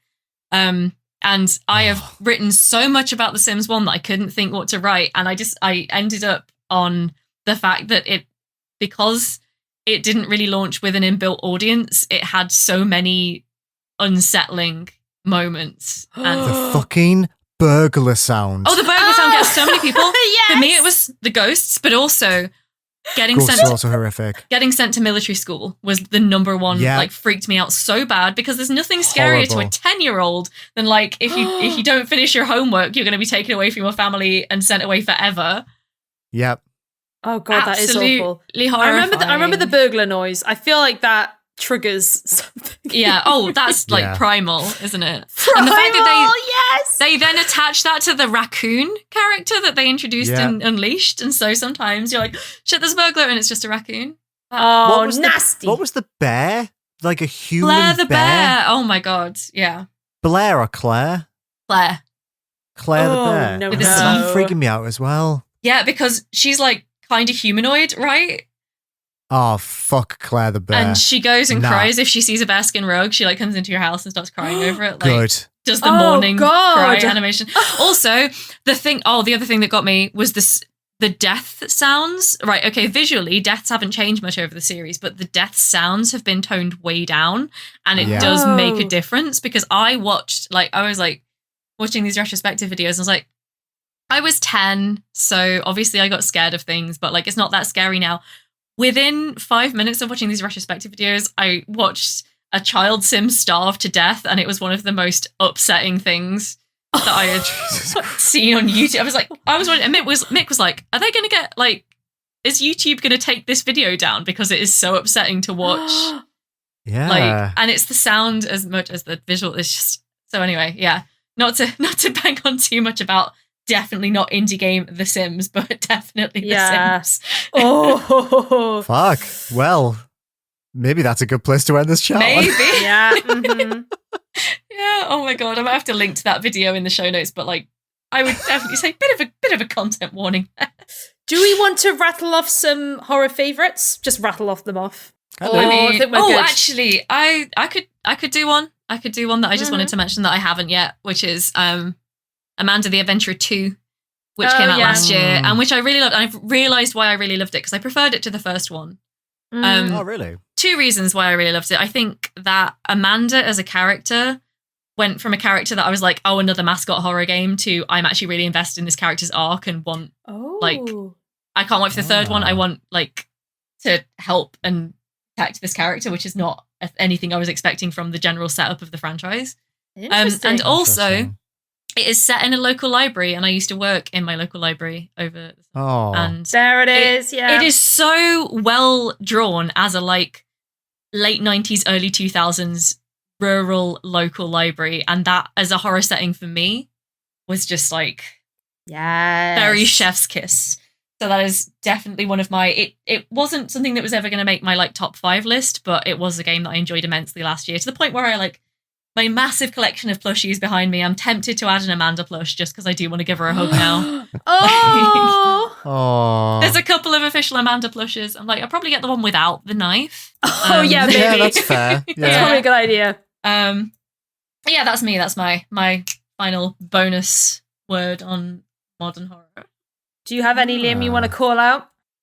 I think we spoke about most of them, but Cultic. Cultic is great. Not many people have played Cultic. You've talked about that before, yes. Love Cultic.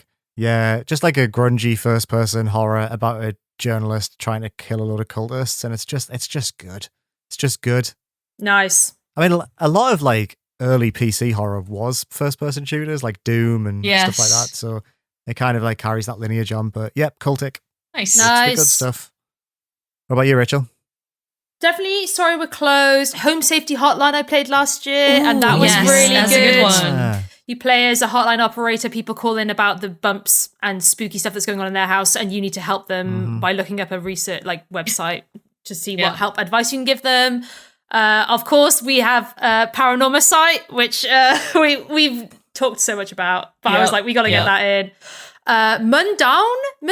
I really liked that one. Yes. Mundown, That's visually so the good. Alps horror one, which is made entirely in pencil, about like folk horror in the Alps. Really fucking good. And then the last one is Who's Lila? The one where you have to literally morph someone's face. Oh, yeah, man. to answer people's question. And that's a good mystery as well. But those are all such good games. Yeah, those are good. Those are my tops. I have to ask, with Home Safety Hotline, have you played the Christmas DLC? I've not played the Christmas DLC. It's a Christmas DLC. It's really funny. Okay, it's really funny. Yeah. I recommend it. Just get to the I end definitely will.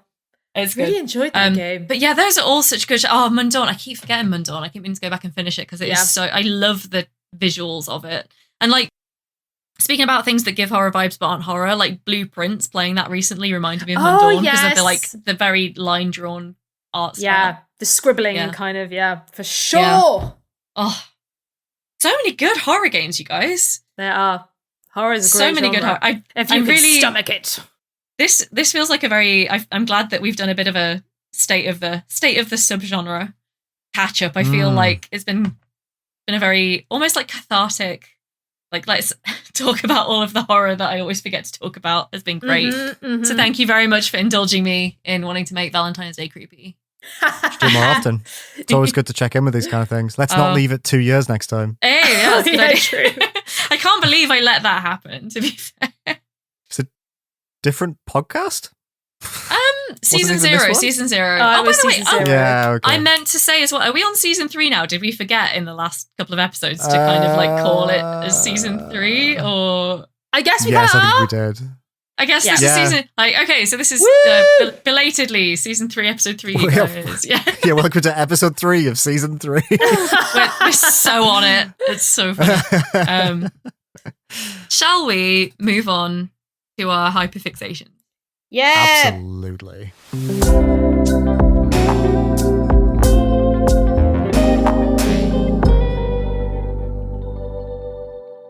Hyperfixations, as always, as ever, the finale to our weird little chats. Who would like to go first? Mine's quite quick. I can go. Oh, go. Go for it. Mine is The Real Housewives, and not just one particular season, multiple seasons. I chatted with the developers of Janet de Monterey is a slumlord and a witch, which is an upcoming horror game. Oh, interesting. About being a new tenant in a house where your landlord is kind of like haunting you. And it's a kind of a comedy horror game, and it's really funny. But one of the things they were telling me was one of their inspirations was The Real Housewives of Sydney. And I was like, as a Housewives fan and as a fan of reality TV, why is Australia so fucking unhinged? Like, I straight up asked them. I was like, why? Like, you're from Australia. Like, why is it? And one of the devs was telling me about the cast of Sydney and basically convinced me to watch it, and it's the most fucking unhinged thing I've ever seen. And I was like, oh my god. So I've watched all of that, and then I went to watch The Real Housewives of Salt Lake City, which is Mormon drama, and I was like, oh my god, what is like, I feel like I've watched the tamest Housewives up until this point. I feel like Salt Lake City and Sydney is just so on another level, and I'm honestly like scared. I'm like, this is so much drama, and I'm watching The Traitors US at the moment. There's a bunch of housewives on it. They always put a bunch of gaggle of housewives on there, and I'm just really enjoying Housewives at the moment. It's my brain melts, do nothing, stare at a TV, and it's really helpful when I'm stressed. I just stare and watch these women who are like, one of the ones in Sydney is nasty. She's a nasty bit of work. He was telling me that, and this is not coming on the show, but she's like married to one of the most like right-wing politicians in like Australia, and she's just honestly awful. And I was like, okay, this is great. So when there's like drama, I couldn't give less of a fuck, and it is genuinely quite funny. So yeah, I'm just having a really good time, just like being just dribbling, dead in the eyes, after like a monster-fueled day of writing, just watching The Real Housewives. And I'm going to finish Sydney. God, if I could pray for me, because it's, god damn it, it's on another level. And Salt Lake City, because Mormons apparently are also very unhinged. I'd say Rachel's back on the Mormon drama. I am, because oh my god, I love The Real Lives of Mormon Wives. I loved that. But there's some really weird Mormon reality TV shows that I won't go into, but like I've heard, and they're just like fucking wild. Like the ones where it's like my husband's gay, but it's like that territory of just like really great. I don't remember what it's called, but it's just really gross TV where it's like, oh yeah, like Mormon reality TV is like a whole fucking thing. What was the one? The one where he has like 7 wives and like loads of kids, and he's awful. Oh, that one's been on for Sister Wives. Yeah. Sister That's been on for Wives. a long time, hasn't it? Yeah. What the fuck is with the Mormons? Like, any Mormon listeners, yeah, you're probably great, but what the fuck is up with that? Why is it such a... Do you know what I mean? I do wonder how we perform with the Mormon demographic.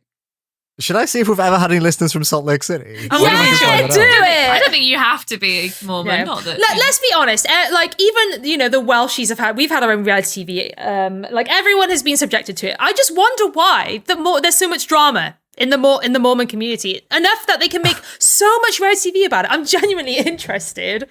Yeah. No hate. It's just good TV. But just why? Intercultural curiosity. What state is Salt Lake City in? Utah. We've only had 177 listeners within the state of Utah. Okay. And they were shout out to you. From Salt Lake City. In other words, I don't know where they're from. Okay. Yeah. I basically back on track. I've just been watching a bunch of Housewives and I'm enjoying it. And damn. Yeah. Well, because there's some really good TV on at the moment. Like I'm watching Severance, and it's like I need to lock in. I need to watch the TV. My brain is like on 100. So on the opposite end of that, I have my brain rot TV. We should talk more about Severance because we've been watching it too. Oh yeah, we'll have a little chat. Yeah, we should message each other about that for sure. But yeah, that's mine. Awesome. Nice. Liam, do you want to go next? I'll go next. First of all, a small update for my last hyperfixation, the TV show Search Party, where I just finished season 1. We've now finished all 5 seasons, and that show goes places. Let me tell you, if you want to watch a program where every season the writers suggest something wild and everyone says, fuck it, let's do that. Yeah. That by the end of season 5, you're like, wasn't this like a sort of cozy comedy murder mystery in season 1? Because it ain't that by the end, let me tell you. I've put it on Stick my with list. it. Since you've talked about it, it's on my list. Watch it. It's near the top. It's so good. It definitely is there. I'm like, I'm going to watch it. Does it stick it's the landing wild. despite going through quite a lot of... It Yeah, what's the dismount like? takes such a wild swing.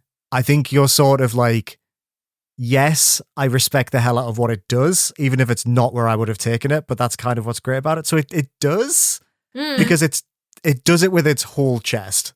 Yeah. Love that. And Doesn't I respect half-ass the it. hell out of that. Yeah. No, it really doesn't. But to continue on for another point for the last few weeks, I can't stop playing video games. I need to talk about 2 video games I've one I've finished and one I've nearly finished. Yeah, go for if that's it. okay. I'll be Of quick. course. So the first of all is Spirit Swap Lo-Fi Beats to Match 3 2. Yes. Ooh. Been looking forward to this for a long time. This came out the other week. It's by Soft Not Weak. I thought it was good. I'm not entirely sure it was for me. I think you love it, Rebecca, personally. Oh, there it is. I played the demo and I loved the style, but I was annoyed with some limitations in the match 3. It was like, so puzzle hard. cycle. I felt like it was really difficult. Yeah, but Did I you? definitely want to play it because I love I love what it's doing. I was just like, I want to match 3 with more freedom. So I'll definitely play it at some point. It's really interesting. I kind of feel Match like when I'm freedom. playing it, like, fuck, good. Sorry. Sorry. Continue You on. don't have to apologize. It was great. No, it's fine. Oh, that was really good. No, it's okay. It was you had no emotion on your face when you said it. Okay, yeah. It's more of a visual novel and a dating sim than I expected it to be, Oh, and I kind of okay. love and respect that. Mm. When it takes about 40 minutes to finish like the first pass of the story mode, What? and then it becomes Oh, okay. That's quite short. it is, but then there's like 2.5 hours of a visual novel dating sim after that, where you maybe honestly only play a handful of match 3 puzzles. It's mainly just okay. dating people, which I don't hate. I absolutely love the art in this game. I love the representation. Like, it's just so loving and open as a game. It's just a Aw. really beautiful, inclusive thing. And I've really loved all the characters in it. But I think if you're going in as like you want it to be a match 3 game, it is that. And like there are modes to just play the match 3 game, but Yeah. the story mode is mainly like most of it's fully voiced, and it's just Oh. about like having a cool friend group and then dating them if you want to. And the way it handled, like, it's really good. The story is really nice, but it's like it's not quite what I expected it to be, and I don't hate what it is. I thought it was going to be Yes. like Murder by Numbers, but with the Picross in Murder by Numbers, where That's there's a exactly lot. what I thought it was going to be as well. Yeah. Oh, but it's like, okay, And it's not really that. No. got you. But I still want to play it's it for good. sure. Yeah. Oh yeah, definitely. I think it's good to go in with my expectations like slightly managed on that. Yes, because I don't hate Yeah. that, but I was definitely like, ooh, what's like a version of Honey Pop that is more socially acceptable to talk about. Honestly, I sort of feel like maybe Honey Pop has more match 3 in it. Oh, Honey Pop is an excellent match 3 game. Honestly, like Yeah. Hell it genuinely yeah. is a very good match 3 series. Yeah, God, I no. love It's, that. I read FHM for the articles. It's that sim. no, It's it's like yeah. the boobs are just Absolutely. a delightful bonus. I mean, I don't know what. Well, who's to argue with that? Yeah. There's a Rouge the Bat joke in there, but let's not do it. Yeah. Let's just Um, move on. The No other more game Rouge. is, Had your Rouge limit for the day. well, you Oh. can't stop me. I'm very far away from you. Calling Yoli. Don't call my wife. Don't tell my wife I'm looking at pictures of a bat. Oh, that's okay. I'll get away with it. She doesn't listen to the podcast anymore. The second game is Rift of the Necro Dancer by Brace Yourself Games and TikTok Games. I was excited for this for a very, very long time. This is a very fun twist on classic rhythm games. It's split into 3 parts. You've got like a Guitar Hero-y bit, a Rhythm Heaven style bit with mini games, which are really good, and like Punch-Out style boss fights. But that like core Guitar Hero style rhythm game is kind of evil in a way that I really love. Yeah. So if you imagine like Guitar Hero, but just with 3 lanes, but the notes are monsters, and those monsters want to fuck you up, so they jump between lanes. Oh, jeez. If you like hit one of the notes, sometimes they go back and then change direction and come back down, or you've got to hit them twice. There's things like off beat as well, so sometimes you're like really tapping. And at first I was like, I don't know if I like this. I think this might be like a bit too high concept and it doesn't quite work. But I'll tell you what, playing through that story mode, goodness me, this game really clicks once it does. And I've never entered a rhythm game flow state quite like I have with Rift of the Necrodancer. Ooh, nice. Quite often I'm like, if I think about this for like, if I start to really concentrate like too much, I'm going to fuck this up. I'm just in my flow state right now. And there's like zombies and skeletons' heads are popping off and they're going back and then changing lanes, and bats change lanes every time I hit a button. And like, it's evil. It's really evil. But if you stick with it and you vibe with it, I think this is one of the best rhythm games I've played in ages. Yes. That's bloody so good. exciting. Yeah. It fucking rocks. Also, after our soundtrack episode, you got me really into the Crypt of the Necrodancer soundtrack. It is so good. And that, the Cryptique or whatever the song is. Like Yeah, it's got a remix version of that in it, like really early on. And I was like, yeah, this slaps. Fuck this is yeah. so good. See, I played the demo for it and I found it really difficult. And I was like, this is so hard. So I've been really intimidated. But for the music alone and the cool monster monster bashing. But when I played the demo, I was like, oh, this is great, but I'm so not good at it. But we shall see. It's good. Oh, nice. Okay, cool. But yeah, thank you for coming to my regular section. Liam can't stop playing video games. I don't know what's happened to me. I finished more. I finished Birth last week. We just played Birth. Yes. Yes. Like, I've got to stop playing games. No, keep going. Too many games. Can't Okay. talk about them. I know. I'm just doing what I've been playing in my hyperfixation. Help me. I'm glad you enjoyed Birth, though. You said that you enjoyed that. Fucking loved Birth. It's so good. It's so beautiful. good. It's very gentle. It really is. It's a beautiful Horror game. elements. Indeed. Yes. But like not horror themes, but like definitely more than just a horror veneer because it's so weird. I don't know. Yeah, there's a lot of like about digging death. into animals and arms and Yeah. It's But about it's not death about death. and loneliness, but about how, you know. Oh, the bit where you Have a have to good get life. the key out of your open arm and the noises, Yeah. the squelching noises. I kind of like that. I was like, Holy shit. just while it's playing Claire de Lune in the background. Yes! Like, what a game. Oh, man. Yeah. What a goddamn game. I can't wait for whatever she makes next. It slaps. Yeah. Rebecca, what's your hyperfixation? Oh, well, weirdly, speaking of Claire de Lune and things that really swung for the fences, this only makes sense if you play the weird games I play. I'm back on my bullshit, and I finished Danganronpa V3, which is the last main game in the series. And yeah, as I was explaining to Liam the other day, that does not mean that I'm done with this franchise because there are so many like weird little avenues you can explore outside of the main story, but the main story is done now. And I would say like the main story is done because now I know why everyone really went off this franchise after the latest game came out in 2017. And I personally, I don't hate the ending. I think I quite enjoyed it. But it's a big swing with its whole chest. I think it's very bold to make your longest scripted game and essentially have the message of it be, I don't want to make these games anymore. I actually respect the hell out of that. Yeah, right, Is that really exactly. what the ending is? Yeah, it basically is. Damn, oh my God. Shit. And so yeah, it's actually because I get very invested in the characters and the narratives of these games, but I also like a good meta story. And I feel like the loop of this series in itself by the third main game was very like the returns had diminished considerably for me. I was like, the characters are still fun, but I mean, Rachel's played it, has been kind of with me throughout this and knows that I've been like, I was like, this is like who did it, this is why, this is how it was like fairly, I was getting, but the ending just kind of goes, yeah, instead of that, can we talk about like the relationship that fandom has with creators and the fact that like, I don't really want to keep making this game over and over again because I agree that the returns are diminishing and Oh wow! God, like, I have forgotten the ending of this game. I won't go. No I'm trying clue. to talk around it as much as I can by saying what I find interesting without giving like mega spoilers. No, because this is great. Yeah. the ending of this game is like super contentious, right? And I get why, because people are like, oh my God, he killed his franchise by accident. I'm like, I don't think this was an accident. I think he nuked it from orbit rather than being asked to keep making it year after year. Oh wow! Fuck yeah. I think it is a little bit frustrating in that A, making a 60-hour game with that as the last 5 hours is a bit like, come on, dude.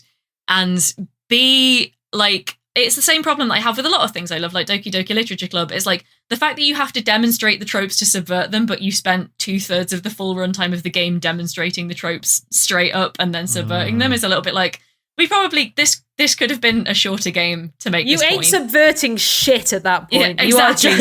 You're just doing the You're thing. just doing the thing, yes. So I had a lot of issues with it, but I did enjoy it. And obviously, again, because like as anyone who's been listening to the podcast knows, my relationship with this franchise has gone from like I got it recommended to me in 2020 to I have now spent hundreds of hours getting into all the lore and like way too into it. And so yeah, it's just, again, it feels like to have completed the main story at least and to kind of know, because I managed to avoid spoilers for the end somehow, even though people had talked around it so much that I kind of figured out what was going to happen. I was still like, it's interesting to not have to like dodge spoilers everywhere now. I can just walk in and look at those memes like freely. I can look at any meme. Oh, that's so freeing. I love that. Freeing. You finish a TV show or a game, you're like, finally, I can click on these tags Bring that I me was the always memes. avoiding. Yes.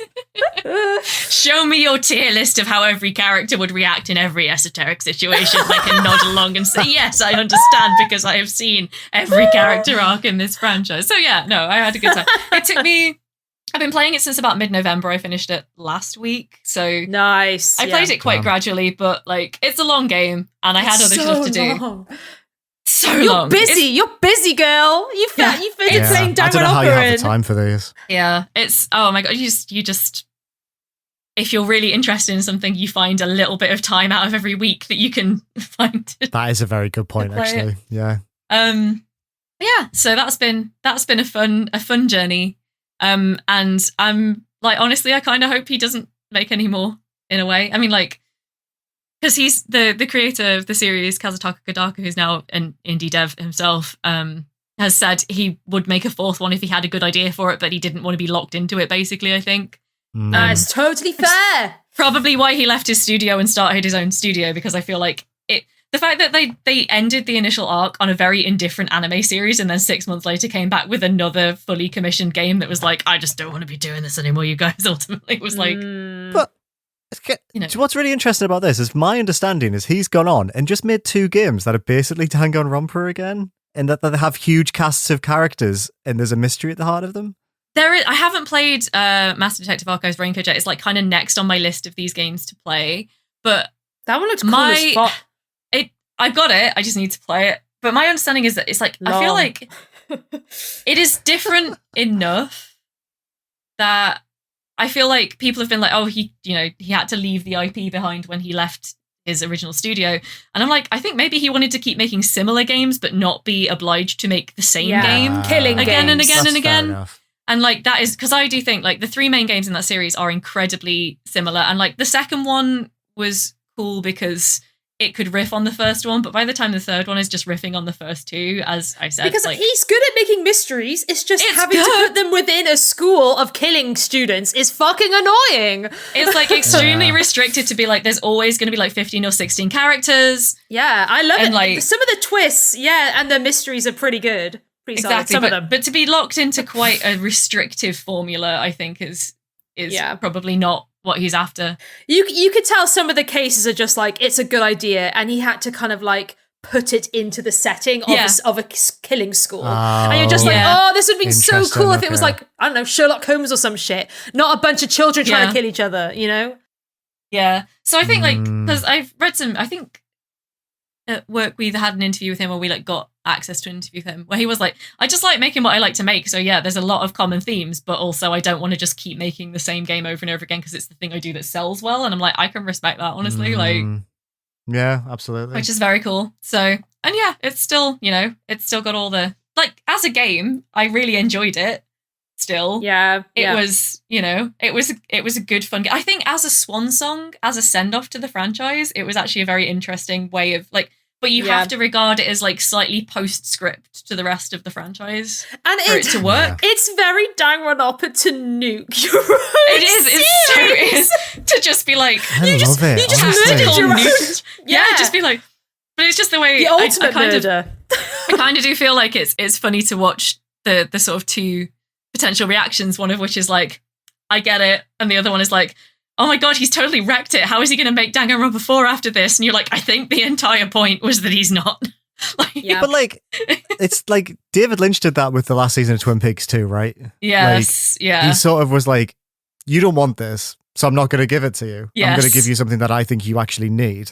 And that sort of has the same energy. Yes, it does have that kind of energy of like, take the medicine. You thought you wanted this exact thing again for the third time, but you didn't.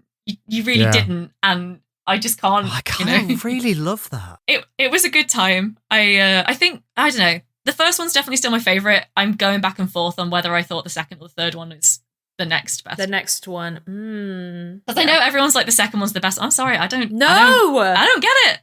Second one's pretty good. I like the first one. The first one is good. Although my favorite cases are in the second and third, I as an overall game, the first one is. Emo. Yeah, in terms of like favorite cases, I still need to think it through. But I don't know, because you don't. You predict. You're like, right, okay, she did it and he did it, but it was actually them, and this will happen. Yeah. First 10 seconds, you've got it down. Exactly. And now I have like proof from your predictions. Yeah, you've got the DMs, you've got the chat logs to prove You're a it. seer. You're a full-on seer. A soothsayer. I am, but see, that's why I think I like the first one the best, because I didn't know what the hell was going on in the first one. So I was having loads of fun. I don't. The riffs. Oh, look at this. It's like the old. No, I just like it when it was playing it straight, like straight arrow. I like the first. I think the first one's a bit more shocking. It was like nothing else. Yeah. I was like, what is happening in this game? And like, it did a good job of making the other two like main games play on it enough that you were like, oh, I get it. That's a very cheeky way of like turning around and being like, haha, but nah, still the first one, best. Also, love the fact that they do such good post-game modes, which are the best cures for like post-game blues that I've ever seen, where it's like, you like these characters and now like the story's just done. How are you going to deal? Well, what if I told you there was like a little management sim and a turn-based RPG with those characters just at the end of this game? Would you like that? And I'm like, yes, I would like that. What the fuck? Oh, yes. I've never played any of them. I bounced off it hard the first time and then I got really into them the second time and I was like, yes. But even within Danganronpa, I've never done any of the free time stuff. I've always skipped it. Oh, you know what? I skipped almost everything in V3, to be fair, because that's part of me being like done with the format, was I was just like, I did the friendship like moments, but I didn't do any of the side games because I did them all religiously in Danganronpa 2 and it meant nothing in the end. So I was like, well, fuck this. There is a whole feature in Danganronpa V3 that I only found out about reading stuff about the game after I finished it. And I was like, what? Oh, God. Like, where you're meant to be able to have more dynamic conversations, and I just missed it entirely, and I was like, what the fuck? Congrats on finishing the game! Anyway, woo, yes, that's me. That's a mere, God damn. Several hundred hours later, there we go. So anyway, yeah, thanks for listening to me geek. Again, it's one of my extremely long-term hyperfixations, because I can focus when I want for years, it turns out. Just, God damn. Not on anything I'm supposed to, because I have that sort of brain. It's always the way. Yep. Anyway, I think that probably brings us to the end of our nominal Valentine's Day episode / State of Horror Gaming recap. It has been a delight. Thank you so much both for what I feel is a very indulgent of me episode format, but I hope people enjoyed it. It's a lot of fun. Our next episode, we will be answering some listener questions. So if you have any questions for us, then please feel free to contact us via whatever social medias we're still using. Indieventure Pod on Blue Sky, or in the Discord in the podcast questions channel, or contact at indieventurepodcast.co.uk. Thank you, Liam. So yeah, I guess that's it for us. And until next time, Have a good one, everybody. Bye. Bye. Bye all. Indieventure is a video games podcast created, produced, hosted, and edited by Rachel Watts, Rebecca Jones, and me, Liam Richardson. For more information, including a list of every game we mentioned in this episode, make sure to check out our website, indieventurepodcast.co.uk. You can get in touch by sending your questions, comments, and feedback to contact@indieventurepodcast.co.uk. You can support the show by rating us 5 stars and leaving a review on Apple Podcasts or your preferred podcast provider of choice. Some of the games we talk about on the show may have been provided to us for free for review consideration. Our intro music and stings were composed for us by Ollie Newbury. Check the episode description to hear more of his excellent tunes. Thanks so much for listening, and we'll see you again in 2 weeks for another episode of Indieventure. Bye for now.